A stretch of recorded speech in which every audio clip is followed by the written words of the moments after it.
Hello friends, मैं आशीष स्वागत करता हूं आपके अपने यूट्यूब चैनल पर। फ्रेंड, जैसा कि आप सभी पता है कि इसमें जो RWA का मॉक टेस्ट आता है उसका हम लोग सोल्यूशन करते हैं। ठीक है, इस वीडियो में हम लोग SSC GT 2024-25 में आपका जो फरवरी में एग्जाम होने वाला है उसका जो वीकली मॉक टेस्ट आता है, देखिए हर संडे के संडे मॉक आता है, तो उसका हम लोग सोल्यूशन करेंगे। ठीक है, वीकली मॉक में क्या होता है, फुल मॉक रहता है आपका। टोटल 80 क्वेश्चन रहेंगे जिसे आपको 60 मिनट के अंदर सॉल्व करना है। ठीक है, 60 मिनट के अंदर आपको 80 क्वेश्चन करना है। इस 80 क्वेश्चन में से हम आपको 20 क्वेश्चन यहाँ कराएंगे जो कि मैथ का होगा। इस 20 क्वेश्चन को हम कोशिश करेंगे कि 25 से 30 मिनट के अंदर आपको अच्छे से समझाते हुए सॉल्व करा दें। कल का जो मिनी मॉक आया था 31 सॉरी कल का जो यानी कि 4 जनवरी का जो मिनी मॉक आया था उसका भी हम सोल्यूशन करा देंगे आपको थोड़ा देर बाद, मतलब इसके जो है 2 से 3 घंटा बाद आपके पास वो भी वीडियो आ जाएगा, तो उसे भी आप जरूर देख लीजिएगा।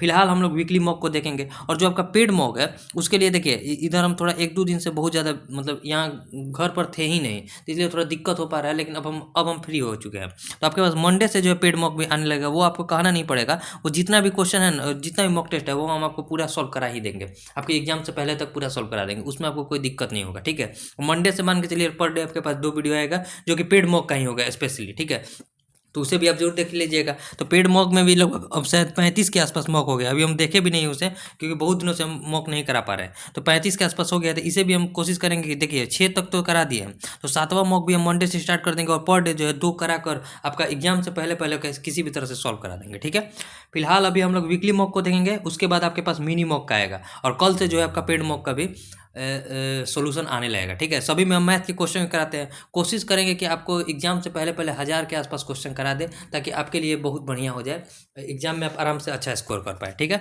तो अब कोई कमेंट नहीं करेगा, शुरुआत में ही बता दिया कि पेड मॉक का सोल्यूशन जो है आपका कल से स्टार्ट हो जाएगा। अब चलिए हम लोग स्टार्ट करते हैं वीकली मॉक को, और देखते हैं किस प्रकार इसमें क्वेश्चन पूछा गया है। अटेम्प्ट लेते हैं। अब यहाँ देखिए, ये आज का दिन है 5 जनवरी 2025, आज ही का दिन है। आपको 1 घंटा का समय एग्जाम में मिलेगा। यहाँ फुल मॉक है और इसमें 80 क्वेश्चन देखने को मिलेंगे। यहाँ 100 क्वेश्चन और अगर 80 क्वेश्चन रहेगा, जिसमें से हम केवल 20 क्वेश्चन को यहाँ सॉल्व करेंगे जो कि आपका मैथ का होगा। उस 20 क्वेश्चन को पूरा देखिएगा किस प्रकार से हम सॉल्व करना है और कैसे आपको सॉल्व करना है। जिस जिस प्रकार से हम सॉल्व कर रहे हैं, अगर आप ऐसे सॉल्व कर लेते हैं तो आप आराम से एग्जाम में टाइम को मैनेज कर पाइएगा, और जितना आप टाइम को मैनेज कीजिएगा उतना आपका परफॉर्मेंस बढ़िया होगा। मिनी मॉक से क्या होता है, टाइम ही मैनेज होता है। कोशिश कीजिएगा मैथ को आप 20 से 25 मिनट के अंदर सॉल्व करा दें। अगर हम आपको यहाँ 25 मिनट में सॉल्व कराते हैं, तो अगर आप खुद से फिर दोबारा इस क्वेश्चन को बनाइएगा तो आप 15 मिनट में सॉल्व कर दीजिएगा। तो 2 बार कम से कम खुद से बनाइए, एक बार यहाँ सोल्यूशन देखिए, तभी जाकर आपका मैथ जो है बढ़िया हो पाएगा। ठीक है, तो चलिए अब हम स्टार्ट करते हैं क्वेश्चन की ओर। अब देखिए क्वेश्चन नंबर 1 क्या है हमारे पास। क्वेश्चन नंबर पहला है कि 8 व्यक्ति 20 दिन में एक काम को पूरा कर सकते हैं। 5 दिन काम करने के बाद उन्हें अगले 8 दिन में काम पूरा करने का अनुरोध किया गया है। आवश्यकता को पूरा करने के लिए कितने और व्यक्ति के शामिल हो सकते हैं। देखिए, अब क्वेश्चन में करें कि 8 आदमी जो है कंप्लीट काम को 20 दिन में कर सकते हैं, लेकिन 5 दिन तक वो काम कर लिए हैं, यानी कि अब जो है 8 आदमी का काम कितना दिन का बचा है, 15 दिन का बचा है। 15 दिन का बचा है क्योंकि 5 दिन तो उन्होंने काम कर दिया। अब करें इस काम को है कितना दिन में कंप्लीट कर देना है, तो मात्र 8 दिन में, अगले 8 दिन में इस काम को कंप्लीट कर देना है, यानी कि 8 से हम लोग भाग दे देंगे। तो कितने व्यक्ति की आवश्यकता होगी, तो 15 जो है व्यक्ति हमें चाहिए। पहले से व्यक्ति थे कितने, हमारे पास 8 व्यक्ति थे। 8 में ऐसा क्या जोड़े कि हमारे पास 15 आ जाए, तो कहीं 7 और व्यक्ति रहता तो हमारे पास टोटल 15 व्यक्ति हो जाते, जो कि काम हमारा 8 दिन में कंप्लीट हो जाता। तो 7 और व्यक्ति की आवश्यकता होगी, जो कि ऑप्शन नंबर सी में दिया है। ठीक है, उम्मीद है आपको समझ में आ गया है। अगर आप क्वेश्चन को पढ़ना सीख गए तो आप आराम से क्वेश्चन को आराम से बना सकते हैं। ठीक है, तो चलिए अब हम लोग नेक्स्ट क्वेश्चन को देखते हैं। अब देखिए नेक्स्ट क्वेश्चन। क्वेश्चन करें कि एक चुनाव में 2 उम्मीदवार ने भाग लिया। ठीक है, चुनाव में 65% मतदाताओं ने अपने मत डाले, जिनमें से 3% मत अवैध घोषित कर दिए गए। ठीक है, एक उम्मीदवार को 81,965 मत मिले, जो कुल वैध मतों का 65% था। तो उस चुनाव में नामांकित मतों की कुल संख्या है 100% का मान बताएं। देखिए, एक उम्मीदवार को कितना वोट मिला है, तो 81,965 वोट मिला है। ठीक है, जो कि कुल मत का 65% ही है, तो यहाँ से हम 100% निकाल देंगे, तो 100% हमारा टोटल वोट हो जाएगा। लेकिन क्वेश्चन में क्या कर रहा है कि देखिए 3% मत अवैध घोषित कर दिया गया, यानी कि ये जो मत आ रहा है वो 97% का ही मान है, तो यहाँ से 100% हो जाएगा, जो वैध और अवैध दोनों हो जाएगा। लेकिन क्वेश्चन कर रहा है कि 65% मतदाताओं ने अपना मत डाला है, यानी कि ये टोटल जो वोट निकल कर आ रहा है ये टोटल 65% के ही बराबर है। तो यहाँ फिर से हम 100 से गुना करेंगे, अब हमारे पास टोटल 100% वोट आ गया। हम आपको एक लाइन में यहाँ बता दिए, एक बार फिर से समझिए कैसे। देखिए, विजेता उम्मीदवार को कितना मिला है, 81,965, जिसमें से 65% ही 65% है जो टोटल वोट का, तो यहाँ से 100% निकाल दिए, जो कि विजेता और जो हारा होगा उसके लिए, दोनों के लिए होगा। और ये जो होगा 3% अवैध का मान होगा, यानी कि ये टोटल जो मान होगा 3% अवैध, यानी कि 97% का मान हुआ होगा। तो यहाँ से 100% का मान निकालेंगे, जो कि वैध और अवैध दोनों का हो जाएगा। फिर पता चल रहा है कि नहीं, 65% ही वोट डाला गया है, यानी कि ये जो टोटल निकल कर आया है वो 65% के बराबर है। तो यहाँ से टोटल 100% वोट हम निकाल सकते हैं। अब बस इसे कटा दीजिए, आपका आंसर आ जाएगा। देखिए 13 से इसको कटाएंगे तो 5 हो जाएगा, और 13 से इसको कटाएंगे 13 छक 78, 3 9 13 3 39, 0 13 पंजे 65, ये हो गया। ठीक है, उसके बाद देखिए यहाँ फिर अगर हम इसको 13 से कटाते हैं, 13 से यहाँ से कटाएंगे तो यहाँ क्या हो जाएगा, 5 हो जाएगा, और 13 से इसको कटाएंगे तो 13 चूके 52 हो जाएगा। ठीक है, 13 चूके 52, यहाँ 13 चूके 52, 9 0 पे देखिए 13 चूके 52, यहाँ क्या बचेगा 11 0, 13 9 यहाँ 170, 13 8 104, 13 8 104, 13 पंजे 165। ठीक है, यहाँ 13 पैसे 65 हो जाएगा, 485 से कट जाएगा। 5 से इसको कटेंगे तो कितने कटेगा, 5 9 45। ठीक है, 3 5 5 7 35, 97 से कटेगा, ये 97 से पूरा कट गया। अब 5 से इसको किसी एक को कटा देते हैं, मान लीजिए इसको 100 को कटाएंगे तो क्या हो जाएगा, इस 100 को कटाएंगे तो 5 से 20 बचेगा। अब हमारे पास क्या क्या बचा, एक 20 बचा है, और उसके बाद 2 और 2 4 0, 20 पर 4 0 जो हो जाएगा इस क्वेश्चन का राइट आंसर हो जाएगा। 20 पर 4 0 किस ऑप्शन में है, यानी कि 20 पर 4 0 यानी कि 2 लाख जो हो जाएगा, टोटल वोटों की संख्या हो जाएगी। देखिए एक ही ऑप्शन में, ऑप्शन नंबर ए। बस आप इसको कितना कैलकुलेशन को आप फास्ट कर सकते हैं, वही आपको बस करना है, जो कि हमारे पास 2 लाख निकल कर आ जाएगा। जो 81,965 दिया है ना, अब बस इतना दिमाग में रखिए कि जब लगभग में आंसर नहीं पूछ रहा है तो आपका जरूर ये पूरा कटेगा। तो आप दिमाग लगाइए किससे काटेंगे तो हमारा जल्दी कट जाएगा। ठीक है, अब देखिए next question, question number 3। Question करेंगे ये दो वास्तविक संख्याओं के वर्गों का योग 12 है और संख्याओं का गुणनफल 4 है, तो संख्याओं के बीच का अंतर क्या है। देखिए वर्गों का योग, मान लीजिए संख्या ए है और बी है, तो इनका वर्गों का योग कितना दिया है, तो वर्गों का योग दिया है 12, और उनका गुणनफल दिया है, यानी कि संख्या के गुणनफल किसके बराबर है, तो 4 के बराबर है। तो हमसे संख्या पूछ रहा है क्या, ए माइनस बी का मान पूछ रहा है। तो देखिए कुछ नहीं करना है, ए माइनस बी का मान अगर पूछ रहा है तो इसका होल स्क्वायर निकालिए। अगर इसका होल स्क्वायर निकालेंगे तो कितना हो जाएगा, तो ए स्क्वायर प्लस का बी स्क्वायर और माइनस का 2ab, ये तो आपको फॉर्मूला याद ही होगा। ठीक है, 2ab हो जाएगा। अब यहाँ से ए स्क्वायर प्लस बी स्क्वायर का मान कितना है, तो 12 है, तो 12 कर देंगे। अब माइनस का 4, देखिए ए बी का मान 4 है, 4 दूनी का कितना हो जाएगा 8, यानी कि यहाँ से निकल कर आ गया ए माइनस बी का होल स्क्वायर बराबर निकल कर आ गया 12 में से 8 गया 4। तो हम दोनों संख्या का अंतर पूछ रहे हैं, यानी कि ए माइनस बी का मान ही पूछ रहा है, तो इसका रूट ओवर कितना हो जाएगा 2, तो 2 जो हो जाएगा इस क्वेश्चन का राइट आंसर हो जाएगा 2, यानी कि ऑप्शन नंबर डी जो हो जाएगा इस क्वेश्चन का राइट आंसर हो जाएगा। ठीक है, उम्मीद है आपको समझ में आ गया होगा, तो काफ़ी बढ़िया सवाल है। अब देखिए नेक्स्ट क्वेश्चन, यहाँ क्वेश्चन आपको अगर दिख रहा होगा तो ठीक है, नहीं तो क्वेश्चन पढ़ देते हैं। क्वेश्चन करेंगे 4 सेंटीमीटर व्यास वाले एक अर्धगोले के संपूर्ण पृष्ठ क्षेत्रफल और वक्र पृष्ठ क्षेत्रफल का अंतर। अब दोनों आपको याद होना चाहिए, देखिए दोनों आपको याद होना चाहिए, यानी कि टोटल सरफेस एरिया भी याद होना चाहिए आपको अर्धगोला का। अब और जो कर्व सरफेस एरिया होता है, मतलब वक्र पृष्ठ क्षेत्रफल, ये भी आपको याद होना चाहिए। इन दोनों का अंतर आपको पता होना चाहिए। तो देखिए जो टोटल सरफेस एरिया होता है अर्धगोला का, वो होता है 3 पाई आर स्क्वायर। ठीक है, 3 पाई आर स्क्वायर, और जो वक्र पृष्ठ क्षेत्रफल होता है वो होता है आपका 2 पाई आर स्क्वायर। ठीक है, अब दोनों का अंतर कितना हो जाएगा, तो 3 पाई में से 2 पाई गया तो पाई आर स्क्वायर, इसी का मान हमसे पूछ रहा है, तो पाई का मान हमें रखना नहीं है। आर स्क्वायर कितना हो जाएगा, देखिए जब व्यास 4 सेंटीमीटर है तो इसका त्रिज्या कितना हो जाएगा, त्रिज्या हो जाएगा 2 सेंटीमीटर, यानी कि आर बराबर 2 हो जाएगा, तो 2 का स्क्वायर बस कर दीजिए, तो 2 का स्क्वायर कितना होता है 4, 4 पाई जो हो जाएगा इस क्वेश्चन का राइट आंसर हो जाएगा। काफ़ी बढ़िया सवाल है, उम्मीद है आपको समझ में आ गया होगा। अब इस टाइप का ही क्वेश्चन आपको एग्जाम में पूछ रहा है कि एक ही साथ 2 फॉर्मूला आपसे पूछ दे रहा है। ठीक है, तो आपको दोनों फॉर्मूला याद होना चाहिए। तो ऑप्शन सी पर हम लोग क्लिक करेंगे और आगे जो है बढ़ जाएंगे। अब देखिए नेक्स्ट क्वेश्चन, क्वेश्चन करें कि यदि शांत जल में नाव की चाल 10 किलोमीटर प्रति घंटा और धारा के गति 2 किलोमीटर प्रति घंटा है, तो धारा के प्रतिकूल और धारा के अनुकूल, देखिए धारा के प्रतिकूल क्या होता है बी माइनस का एस, और धारा के अनुकूल क्या होता है बी प्लस एस। काफ़ी सिंपल सवाल है। तो बी माइनस एस 10 में से 2 गया 8, और बी प्लस एस 10 में 2 जोड़ेंगे तो कितना हो जाएगा 12, 8 और 12 जो हो जाएगा इस क्वेश्चन का राइट आंसर हो जाएगा। ये तो 1 सेकंड का भी सवाल नहीं है। ठीक है, अब देखिए नेक्स्ट क्वेश्चन, क्वेश्चन कर रहा है किसी वस्तु के मूल्य में 20% की कमी की जाती है, तो पहले के मूल्य को बनाए रखने के लिए नए मूल्य में कितना परसेंट बढ़ाना होगा। देखिए 20% का जो है कमी किया जा रहा है, 20% को क्या लिख सकते हैं 1/5 लिख सकते हैं। 5 रुपये में 1 रुपये का कमी किया जा रहा है, यानी कि पहले 5 रुपये सामान का मूल्य था, तब 4 रुपया कर दिया गया। तो मूल्य को समान करने के लिए क्या करना पड़ेगा, यानी कि 4 से 5 करने के लिए क्या करना पड़ेगा, तो 1 बढ़ाना पड़ेगा, किससे, तो इस 4 से, और गुना 100 यानी कि कितना 25% का जो है वृद्धि करना पड़ेगा। 25%, यानी कि ऑप्शन नंबर किस में है, तो बी में है, तो ऑप्शन बी जो हो जाएगा इस क्वेश्चन का राइट आंसर हो जाएगा। ठीक है, उम्मीद है आपको समझ में आ गया होगा। अब देखिए नेक्स्ट क्वेश्चन, क्वेश्चन कह रहा है कि किसी विद्यालय में कक्षा 10 के 3 सेक्शन में छात्रों का संख्या का अनुपात दिया है 3:5:8। यदि तीनों सेक्शन में क्रमशः 15, 30 और 15 के अधिक छात्र दाखिल होते हैं तो नया अनुपात 4:7:9 हो जाता है। तो नए दाखिले से पहले छात्रों का कुल संख्या क्या है, समझिए। पहले रेशियो क्या था, तो 3:5:8 था, ठीक है। उसके बाद रेशियो क्या हो गया, तो 4:7:9 हो गया। अब देखिए यहाँ कितना बढ़ा है, 3 से 1 बढ़ा है, लेकिन क्वेश्चन कह रहे नहीं 15 छात्र का और नया एडमिशन हो गया है। यहाँ कितना बढ़ा है, तो 2 बढ़ा है, लेकिन कह रहा है यहाँ 30 छात्र का और एडमिशन हुआ। और यहाँ कितना बढ़ा है, 1 बढ़ा है, तो कह रहे हैं क्वेश्चन में नहीं 15 छात्र का और मान बढ़ रहा है। यानी कि यहाँ से देखिए 1 का मान 15 यहाँ भी आ रहा है, और यहाँ भी 2 का मान 30 है, तो 1 का मान 15 यहाँ भी हो जाएगा, और 1 का मान 15। यानी कि क्वेश्चन में हमें पता चल गया कि 1 का मान 15 के बराबर है। तो हमसे क्वेश्चन क्या पूछ रहा है कि नए दाखिले से पहले छात्र की कुल संख्या। तो नए दाखिले से पहले यही था 5 और 3 8 और 8 16 का मान हमसे पूछा जा रहा है। तो 16 का मान, 1 का मान जब 15 के बराबर है तो 16 का मान कितना हो जाएगा, 16 × 15 के बराबर। 16 पंजे 80, 16 और 8 24, 240 जो हो जाएगा नए दाखिले से पहले छात्रों की संख्या हो जाएगी, जो कि ऑप्शन नंबर डी में दिया है। काफ़ी बढ़िया सवाल है, उम्मीद है आपको समझ में भी आ गया होगा, ठीक है। अब देखिए next question, question number 8।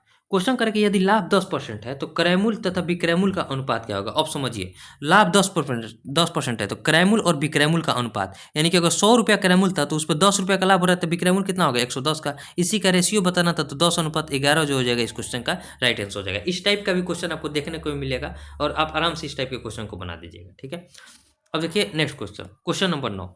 Question करें कोई धनराशि साधारण ब्याज की वार्षिक दर पर 2 वर्ष में इतना और 3 वर्ष में इतना हो जाती है, तो मूलधन हमें बताना है। देखिए कोई राशि, देखिए प्रिंसिपल प्लस 3 वर्ष का एसआई मिलकर कितना रुपया हो गया, यानी कि कितना अमाउंट हो गया, तो 5832 रुपया हो गया, ठीक है, 5832 रुपया हो गया। लेकिन प्रिंसिपल प्लस 2 साल का एसआई मिलकर कितना हो रहा है राशि, तो 2 साल का एसआई जैसे ही मिल रहा है तो 5182 रुपया मिल रहा है। यहाँ से अगर दोनों का अंतर हम देखेंगे तो कितना हो जाएगा, मूलधन से मूलधन कट गया, 3 में से 2 गया तो कितना, 1 साल का एसआई बचा, जो कि किसके बराबर हो गया, तो 2 में से 2 गया 0, या 13 में से 8 गया 5, और या 7 में से 1 गया 6, 650 रुपये के बराबर आ गया। तो यहाँ से कहीं एक मान रखकर हम जो है प्रिंसिपल निकाल सकते हैं, यानी कि प्रिंसिपल प्लस 1 साल का एसआई 650 है, तो 2 साल का एसआई कितना हो जाएगा, तो 65 दूनी का 65 दूनी कितना होता है 130, यानी कि 1300 रुपया हो जाएगा, 1300 रुपया हो जाएगा। अब बराबर किसके हो जाएगा, तो 5182 के बराबर हो जाएगा। तो यहाँ से प्रिंसिपल किसके बराबर हो जाएगा, तो 5182 में से 13 को घटा दीजिए, 1300 को घटाएंगे तो कितना हो जाएगा, तो ये घटाइए, 2 में से 0 गया 2 बचा, 8 में से 0 गया 8 बचा, 11 में से 3 गया कितना बचेगा, 8 बचेगा, और यहाँ 4 में से 1 गया 3, यानी कि 3882 रुपया जो हो जाएगा उसका मूलधन हो जाएगा, जो कि ऑप्शन नंबर सी में दिया है। तो काफ़ी बढ़िया सवाल है, उम्मीद है आप इस क्वेश्चन को बना दीजिएगा, ठीक है। अब देखिए नेक्स्ट क्वेश्चन, क्वेश्चन नंबर 10।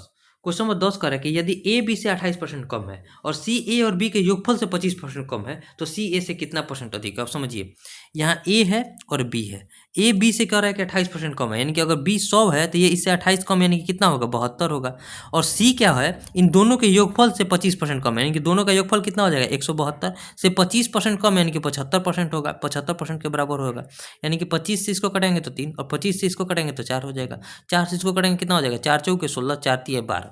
यानी कि यहाँ से देखिए ए का मान आ गया 72, और यहाँ से सी का मान आ गया कितना हमारे पास, तो 43 तिया कितना होता है 129, 3 9 4 3 12 हो जाएगा। अब कह रहे हैं क्वेश्चन में कि सी ए से कितना परसेंट अधिक है, तो यहाँ देखिए कितना अधिक है सी, तो 9 में से 2 गया 7, और 12 में से 7 गया 5, 57 अधिक है किससे, तो इस 72 से, और गुना 100 हमें परसेंटेज बताना है, ठीक है, परसेंटेज बताना है। 4 से इसको कटेंगे तो कितना हो जाएगा 18, और 4 से इसको कटेंगे तो हो जाएगा हमारे पास 25, ठीक है। अब यहाँ देखिए 2 से यहाँ इसको कटाते हैं 3 से कटेंगे तो 6, और 3 से इसको कटेंगे तो 19 हो जाएगा।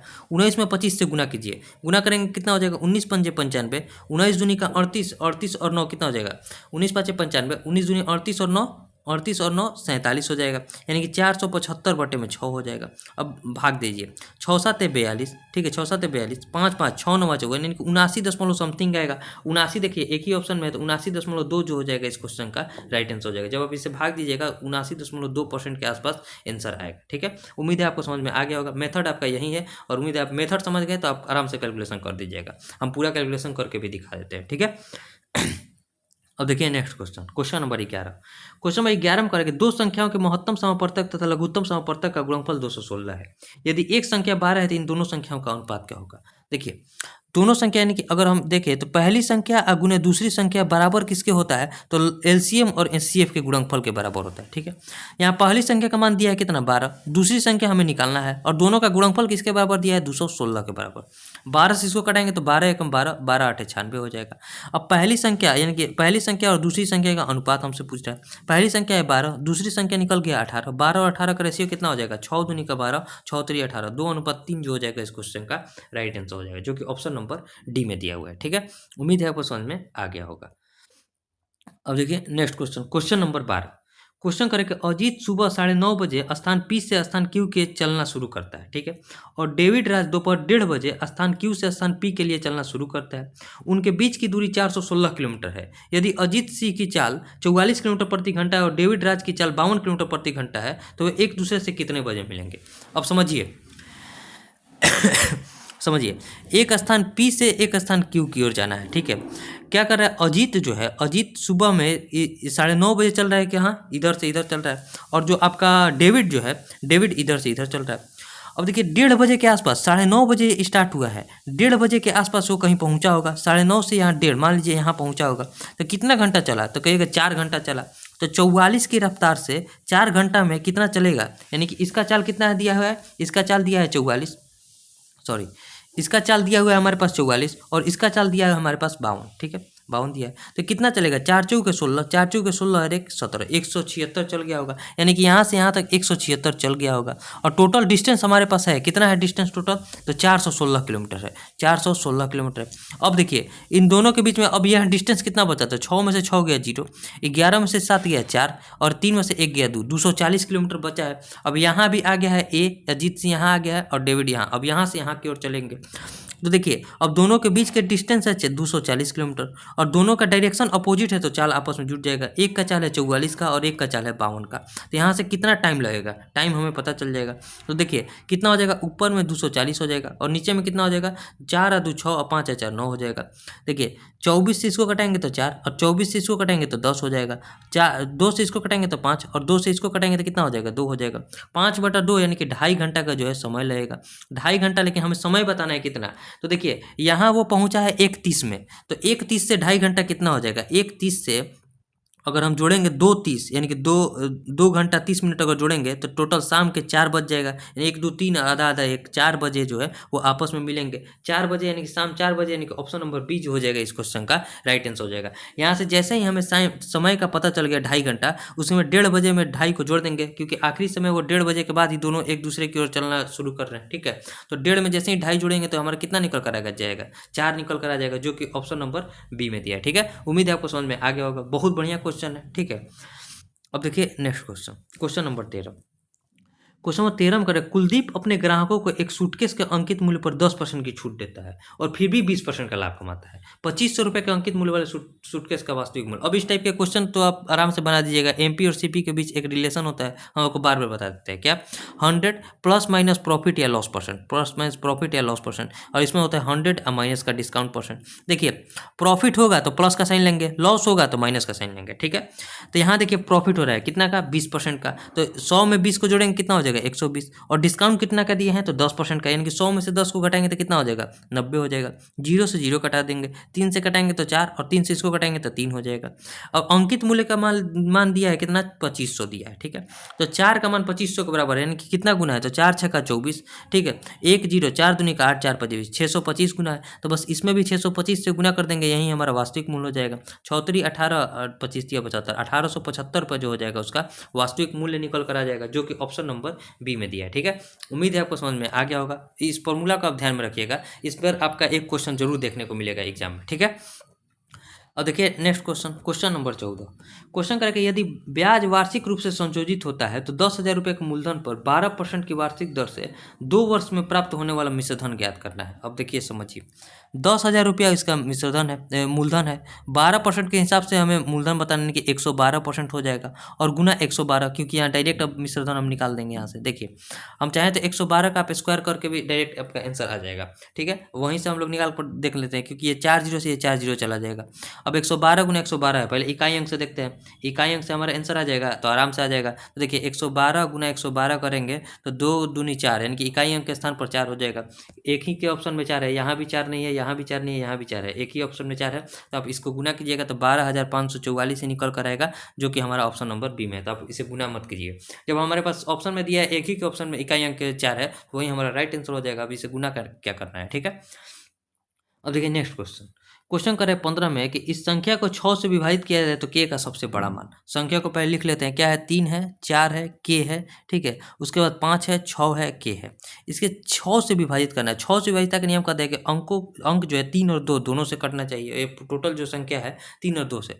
2 का मान क्या कहता है कि इकाई अंक हमारा सम संख्या होना चाहिए। तो देखिए सम संख्या कौन कौन सा नहीं है, तो ऑप्शन नंबर बी तो हमारा ऐसे ही हट गया।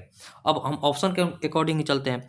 अगर अगर हम 8 रखते हैं तो क्या होता है, यानी कि यहाँ भी हम देखिए, यहाँ भी अगर हम 8 रखते हैं और यहाँ भी हम 8 रखते हैं, तो अब देखिए ये 2 से तो कट जाएगा संख्या, क्योंकि सम संख्या आ गया। लेकिन 3 से भी ऐसा का नियम क्या कहता है कि अंकों का योग 3 से कटना चाहिए। तो 4 और 3 7, 7 और 8 15, 15 और 5 20, 20 और 6 26, 26 और 8 34, इसको जोड़ने पर 34 आ रहा है, जो कि 3 से विभाजित नहीं है, तो हमारा 8 तो नहीं होगा, ठीक है। उसके बाद देखिए इससे बड़ा वाला जस्ट कौन सा है, तो 6 है, तो 6 रखेंगे, क्योंकि सबसे बड़ा मान रखना है। अब यहाँ से देखिए हम 6 मान रख कर देखते हैं। 6 रखेंगे तो यहाँ भी 6 करेंगे और यहाँ भी 6 करेंगे। अब जोड़िए, 4 और 3 7, 7 और 6 13, 13 5 18, 18 6 24, 24 और 6 30, 30 जोड़ने पर आ रहा है, जो कि 3 से भी कट जाएगा। तो 3 से कटेगा तो यही हमारा राइट आंसर हो जाएगा। अब हमें 4 चेक करने की जरूरत नहीं है, क्योंकि के का मान बड़ा हमें चाहिए। तो ऑप्शन नंबर डी जो हो जाएगा इस क्वेश्चन का राइट आंसर हो जाएगा, ठीक है। यहाँ आपको 3 और 2 दोनों को विभाजित का नियम आपको पता होना चाहिए, ठीक है। अब देखिए कह रहा है क्वेश्चन में कि किसी परीक्षा में उपस्थित होने वाले सभी छात्रों में से 45% छात्र लड़के हैं और शेष लड़कियां हैं, ठीक है। यदि 60% लड़के और 70% लड़कियां उत्तीर्ण हुई तो अनुत्तीर्ण होने वाले छात्रों का प्रतिशत हमें बताना है। समझिए, मान लीजिए किसी परीक्षा में कुछ बॉय हैं और कुछ गर्ल है। 45% कर रहा है कि लड़के हैं, तो कितना 55% लड़कियां होंगी, ठीक है। 5 से इसको कटेंगे तो 9 और 5 से इसको कटेंगे तो 11 हो जाएगा। अब दोनों में एक जीरो बैठा दीजिए, थोड़ा आसान हो जाएगा। अब इसमें से कर रहे हैं कुछ पास हुए हैं और कुछ फेल हुए हैं। अब देखिए 60% लड़के अगर पास हुए हैं तो 40% लड़के होंगे जो फेल हुए होंगे, और यहाँ 70% लड़कियाँ अगर उत्तीर्ण हुई हैं तो 30% लड़कियाँ होंगी जो अनुत्तीर्ण हुई होंगी। हमें अनुत्तीर्ण का ही प्रतिशत बताना है। तो 9 चौके 36 लड़के जो हैं फेल हुए हैं और 11 तिया 33 लड़कियां फेल हुई हैं। टोटल कितने फेल हुए हैं, तो 6 और 3 9 और 3 और 3 6, 69 फेल हुए हैं। 69 फेल हुए हैं, इन्हीं का परसेंट बताना है। टोटल छात्र कितने हैं, तो 11 9 20, 200 छात्र हैं। 200 छात्र में से 69 फेल हुए, परसेंटेज कितना हो गया, 100 से हम लोग भाग देंगे, यही हमारा जो है परसेंटेज निकल कर आ जाएगा। यहाँ 2 जीरो से 2 जीरो कटाएंगे और 34 दूनी का 68, यानी कि 34.5% जो है लड़के छात्र जो है अनुत्तीर्ण हुए हैं। 34.5 यानी कि ऑप्शन नंबर ए जो हो जाएगा इस क्वेश्चन का राइट आंसर हो जाएगा, ठीक है। उम्मीद है आपको समझ में आ गया होगा। अब देखिए next question, question number 17। Question number 17 में करें 5 संख्या का औसत 7 है, यदि 3 नई संख्या जोड़ी जाए तो नया औसत 8.5 हो जाता है। तो 3 नई संख्या का औसत क्या है, समझिए। 5 संख्या का औसत कितना दिया है, 7 है, और 3 नई संख्या जोड़ने पर यानी कि अब संख्या हो गया 8, तो औसत कितना हो गया, 8.5। मान लीजिए वो तीनों संख्या 7 के औसत से आती, 7 के औसत से आती, तो औसत पर कोई प्रभाव नहीं पड़ता। लेकिन उसके आने से 1.5 की वृद्धि हो गई, कितना 1.5 की वृद्धि हो गया। टोटल कितना में, 8 लोगों में, यानी कि 15 8 20, 12 जो है एक्स्ट्रा लेकर आ गया है। तो इन्हीं 3 का औसत बताना है, तो 3 से हमें भाग देना है, इतना एक्स्ट्रा आ चुका है। तो 7 तेरी 21, 21 और 12 कितना होता है, 33। 33 में हम लोग 3 से भाग देंगे तो कितना, 11 के औसत से वो आई होंगे। और जो 3 नए संख्या आई है वो उनका औसत कितना है, 11 है, जो कि ऑप्शन नंबर सी में दिया है, ठीक है। आप सिंपल ऐसे बना सकते हैं, या फिर आपको इससे गुना करके बनाइएगा तो थोड़ा आपका कैलकुलेशन ज़्यादा हो जाएगा। आप सिंपल दिमाग लगाइए, वो 21 तो लाएंगे ही लाएंगे, क्योंकि 7 तो लाना ही लाना है। साथ में एक्स्ट्रा कितना ला दी है, तो 1.5 एक्स्ट्रा 8 संख्या के लिए, यानी कि 12 जो है एक्स्ट्रा आ चुका है। बस 3 संख्या आई है तो 3 से हम लोग भाग दे देंगे, ठीक है। उम्मीद है आपको समझ में आ गया होगा। अब देखिए नेक्स्ट क्वेश्चन, क्वेश्चन कर रहा है कि 15 श्रमिक 10 दिनों में 1800 रुपये कमाते हैं, तो 8 दिनों में 5 श्रमिकों की अर्जित राशि कितना है। यानी कि देखिए 15 श्रमिक है, 10 दिन में कितना रुपया कमा रहे हैं, तो 1800 रुपया कमा रहे हैं। यानी कि उन्हें 150 काम के लिए कितना रुपया मिल रहा है, 1800 रुपया मिल रहा है। तो हमसे पूछ रहा है कि 8 दिनों में 5 श्रमिक, यानी कि इतना दिन में कितना रुपया कमाएंगे। तो 1800 रुपया 150 काम के लिए मिल रहा है, तो 40 काम के लिए कितना मिलेगा, यही है 8 पंजे 40, इसके का मान बताना है। 1 जीरो से 1 जीरो कटा दीजिए, 15 12 कितना होता है, 180 120 हो जाएगा। 12 चौक 48, यानी कि 480 रुपया जो है प्राप्त होगा। 480 यानी कि ऑप्शन नंबर ए जो हो जाएगा इस क्वेश्चन का राइट आंसर हो जाएगा, ठीक है। उम्मीद है आपको समझ में आ गया होगा।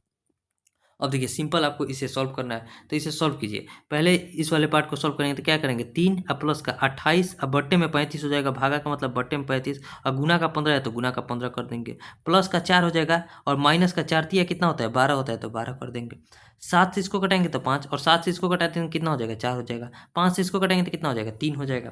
अब यहाँ देखिए यहाँ 3 बचा है, यहाँ कितना बचा है 4 तिया 12 बचा है और यहाँ क्या बचा है तो 4 बचा है और माइनस का 12 बचा है, ये 12 से 12 हट जाएगा, 4 और 3 को जोड़ेंगे कितना हो जाएगा 7। इस क्वेश्चन का राइट आंसर 7 निकल कर आ जाएगा जो कि ऑप्शन नंबर बी में दिया है। तो ऑप्शन नंबर बी पर हम लोग क्लिक करेंगे और आगे बढ़ जाएंगे। इसमें आपको बोर्ड मास के नियम को ही केवल पालन करना है, ठीक है। ऑप्शन अब लास्ट क्वेश्चन, आज का आखिरी सवाल। क्वेश्चन करें कि दो संख्याओं के बीच का अंतर 28 है, इन दोनों संख्याओं का अनुपात इतना दिया है तो इन दोनों संख्या का योग क्या है। अब देखिए दोनों संख्या दिया, मान लीजिए संख्या है ए और बी, उनका रेशियो दिया है कितना 7:3, इन दोनों का अंतर कितना हो जाएगा तो 7 में से 3 गया 4, लेकिन क्वेश्चन में करें कि नहीं 48 के बराबर है, तो एक का मान किसके बराबर हो जाएगा 12 के बराबर। तो इन दोनों का योग यानी कि 7 और 3 10 का मान किसके बराबर हो जाएगा तो 12 गुना का 10 यानी कि 120 के बराबर हो जाएगा। तो 120 जो हो जाएगा इस क्वेश्चन का राइट आंसर हो जाएगा। काफ़ी सिंपल सवाल है, उम्मीद है आपसे बन गया होगा, ठीक है। अब हमारा टोटल 20 क्वेश्चन बन गया है, अब इसे हम लोग सबमिट कर देते हैं, सबमिट कर देते हैं। व्यू रिजल्ट, यहाँ देखिए अभी तक कितने लोग जो है दे दिए हैं 22,898 यानी 23,000 लोग अभी तक इस मॉक को दे दिए हैं जिस टाइम हम इसे सॉल्व कर रहे हैं, ठीक है। 20 क्वेश्चन आपको बना है जो कि 20 का 20 करेक्ट है। उम्मीद है आपको सारे क्वेश्चन भी समझ में आए होंगे। आज का क्वेश्चन जो था इजी टू मॉडरेट लेवल का था, अगर 2-3 क्वेश्चन को छोड़ दिया जाए तो बाकी के सारे क्वेश्चन जो है ईजी ही थे, आप आराम से बना दीजिएगा, ठीक है। उम्मीद है आपको सारे क्वेश्चन समझ में आए होंगे। किसी भी क्वेश्चन में डाउट होगा तो उसे कमेंट कीजिएगा, हम बताने का प्रयास करेंगे, ठीक है। अब आपके पास ज़्यादा समय नहीं बचा है तो जितना हो सकता है क्वेश्चन का प्रैक्टिस कीजिए, वही आपके लिए बेस्ट होगा, ठीक है। पेड मॉक जो है मंडे से स्टार्ट होगा और मिनी मॉक जो है मंडे से आपका पेड मॉक स्टार्ट हो जाएगा और मिनी मॉक जो है थोड़ा देर बाद आपके पास मिनी मॉक भी आ जाएगा, उसे भी जरूर देख लीजिएगा। कल वाले क्वेश्चन को हम लोग उसमें डिस्कशन कर लेंगे, ठीक है। अब मिलेंगे नेक्स्ट वीडियो में, तब तक के लिए जय हिंद।